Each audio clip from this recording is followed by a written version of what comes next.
তাড়াতাড়ি অথচ tasty chicken curry. চলুন দেখে নিই। আজ হাতে একদম সময় ছিল না, তাই এই স্টাইলেই করলাম, করে দেখলাম খুবই টেস্ট হয়েছিল। আপনারাও করে দেখবেন একবার। চলুন দেখে নিই কীভাবে করলাম।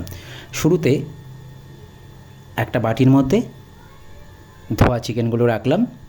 এবার তার মধ্যে দিলাম পেঁয়াজ কুচি, আদা রসুন পেস্ট, দিলাম কিছু গুঁড়ো মশলা, জিরের গুঁড়ো, ধনের গুঁড়ো, হলুদ গুঁড়ো এবং দিলাম অল্প সর্ষের তেল। ভালো করে ম্যারিনেট করলাম। কিছুক্ষণ রাখার পর কড়াইয়ে সর্ষের তেল গরম করলাম, তেজপাতা ফোড়ন দিয়ে সেই ম্যারিনেট করা মাংসটা ছেড়ে দিলাম। কিছুক্ষণ কষানোর পর দিলাম কাঁচা লঙ্কা আর দিলাম স্বাদ অনুযায়ী নুন। আরও কিছুক্ষণ কষানোর পর দিলাম লঙ্কা গুঁড়ো দিয়ে কিছুক্ষণ কষানোর পর দিলাম কেটে রাখা আলু দিয়ে আরও কিছুক্ষণ কষালাম। যখন তেল ছেড়ে এলো দিলাম পরিমাণ মতো জল।